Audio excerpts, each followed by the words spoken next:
The quick response, independent audit, and exam findings. So, like I said, it is always good to learn from your own mistakes. If you have audits, make sure you're following up with them and that you're following up with any exam recommendations. If you have internal audits that are you have findings, you don't want to sleep on those. But this section is all about learning from problems that maybe other financial institutions have had. And so I'm going to actually, Emily, this first one you ran into, Yeah. and I'll go ahead and let you set the stage on this one because I thought this was a great opportunity. Yes, yes. So, I mean, as I mentioned earlier, my primary role here is as the quick response consultant. So, again, just a quick overview because maybe some of you like this is the first time you're hearing about this service, but quick response, it's designed to answer, your day-to-day compliance questions. You can send them to us by chat, phone, or an email, and then we get your response back within 4 hours. So, I mean, as you can imagine, this really just gives me kind of a unique position because I get to have like in a sense this eye and ear to the ground as far as like trends that are going on, emerging issues within the industry. And for today's feedback section here, what we wanted to do is bring forward a topic that has surfaced repeatedly. It's also a perfect example of why this group is going to benefit you and kind of give you an upper hand as far as things that are currently going on. But so as you can see, it has to do with CIP and reliance on financial institutions and participation loans.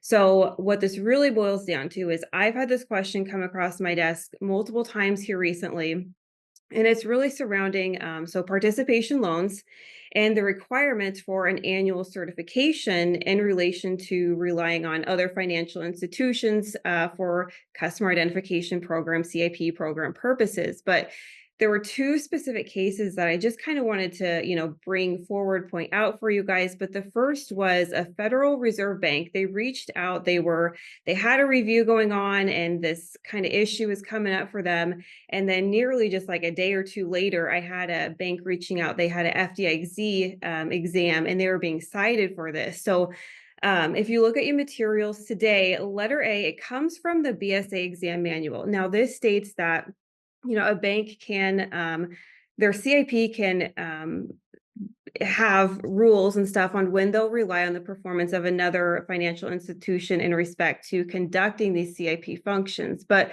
really, if you look at that third bullet point there, this is where it specifically mentions that requirement for this annual certification. So just in short here, these annual certifications pretty much just state that, the institution that we're relying on, they have implemented an AML program and they're going to adhere to the CIP requirements. So, all is well and good there. But what we're seeing is that these reviewers and some examiners, they're citing this. They're stating that institutions are missing these annual certifications and that they're required to be in place on these participation loans. But really, the catch here is that loan participations, they are intended to be outside, to fall outside the CIP requirements. And that's kind of why this is, kind of alarming to us. So if you look at this letter B here in the agenda, there's this FAQ that's out there around whether loan participations are excluded from the definition of an account. And, this FAQ, it clearly states that the exclusion is intended to cover these loan participations.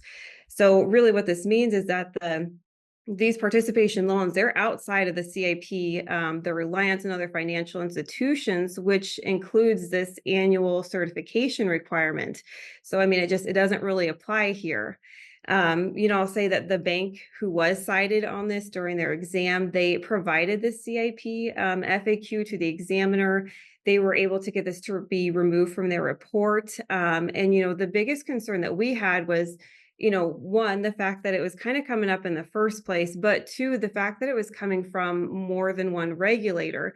So it appears that there might be maybe, I don't know, some inconsistency or just maybe lack of awareness regarding this FAQ that's out there.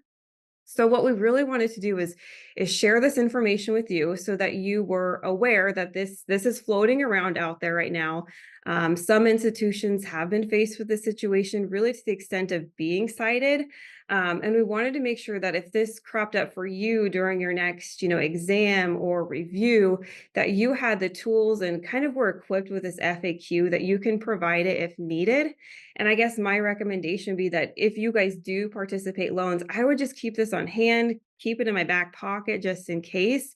As we saw here, once it was provided, the examiners, they removed it from their report and they pretty quickly, they backed off here. So again, I think there was maybe some unawareness over this FAQ, and it's not even really a new FAQ that's out there. I just think maybe it wasn't something that they were aware of.